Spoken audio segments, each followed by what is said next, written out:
Հայաստանի Էրեբունի ավիացիոն ռազմակայանը 2016-ի երկրորդ կեսին կհամալրվի բազմաթիրախային ճակատային MiG-29 կործանիչների նոր խմբաքանակով։ Ինքնաթիռները ռազմակայան են ուղարկվում կապիտալ վերանորոգումից հետո։ Նպատակն է պաշտպանել Հայաստանի սահմանները ԱՊՀ երկրների հակաօդային պաշտպանության միավորված համակարգերի շրջանակում։ 2016-ի երկրորդ կեսին Էրեբունի ավիացիոն ռազմակայանը կստանա նաև 4-րդ սերնդի Mi-8 մեկ տրանսպորտային ուղղաթիռ։ Արդեն ամանորից հետո ինժեներատեխնիկական կազմը կսկսի պատրաստել հատուկ հագեցվածության կայանատեղիներ նոր ավիացիոն տեխնիկայի համար։ Ռուսաստանի կողմից կործանիչների նոր խմբաքանակով Հայաստանի զինված ուժերին զինելը, ըստ քաղաքագետ Լևոն Շիրինյանի, միանշանակ կապված է ռուս-թուրքական լարված հարաբերությունների հետ, որտեղ Հայաստանի տարածքն ուղղակիորեն օգտագործվում է հօգուտ Ռուսաստանի շահերի։ Տեղում շահերի փոխադարձ համատեղում, խոսքը ռազմաքաղաքական շահերի մասին է։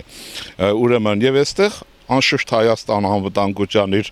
չափը բարձրացնում է, զինվում է ժամանակակից զենքով, գերժամանակակից զենքով, գերտերության օժանդակությամբ, իհարկե ինքը տրամադրել է նաև իր տարածքը։ Հիմա եթե ես նախագահ լինեի, կասեի, որ դա Թուրքիայի դեմ չի ուղղված, բայց միաժամանակ, եթե քանի որ ես պարզապես քաղաքագիտության դոկտոր եմ, ուզում եմ ձեզ հետևյալն ասած. միանշանակ առաջին ուղղված է դա Թուրքիայի դեմ,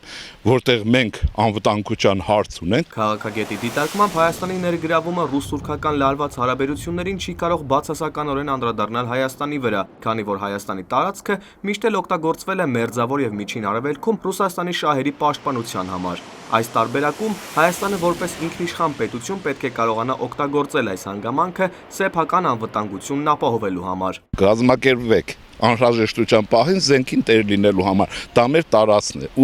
ուժեղացրեք պետությունը, կստանաք ավելի շատ, կթուլացնեք պետությունը, ոչինչ չեք ստանա։ Քաղաքագետ Ստեփան Գրիգորյանի դիտարկմամբ ռազմական այս համալրումը առաջին հերթին կապված է ռուս-թուրքական լարված հարաբերությունների հետ։ Ռուսաստանը մոտիկացավ Մերձավոր Արևելքին, չէ, Սիրիայում անցկացնում է իր գործողությունները ու պարզ է, որ լեգալ մի բազա Ռուսաստանը ունի, մեր տարածաշրջանում դա ռուսական բազան է Հայաստանում, ռազմաբազան է Հայաստանում ու ակնհայտ է, որ պետք է ուժեղացնի Ռուսաստանը։ Այսօրվա իշխանությունների Թուրքիայի նույն Էրդողանի քաղաքականությունը վերջի, ասենք 3-4 տարիների ընթացքում իրոք շատ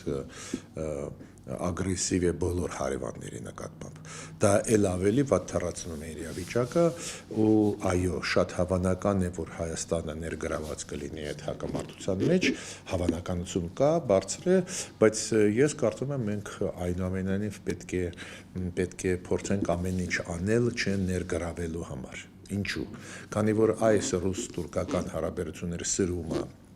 սրման պատճառները, ճիշտ ասած, ոչ մի կապ չունեն հայ ժողովրդի հետ, մեր շահերի հետ, ոչ մի կապ չունեն։ Այո, Ռուսաստանը մեր ռազմավարական պարտներ է, բայց այնուամենայնիվ մենք ստեղ ոչ մի գրեթե անելիք չունենք։ Միջնորդ էլ չենք կարող դառնալ, քանի որ մենք չունենք հարաբերություններ Թուրքիայի հետ, ուրեմն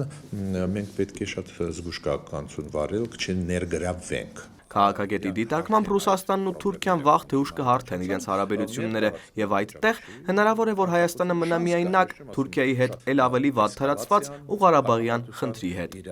Արտուր Հովհաննիսյան, Մարաթ Հովհաննիսյան, Առաջին լրատվական։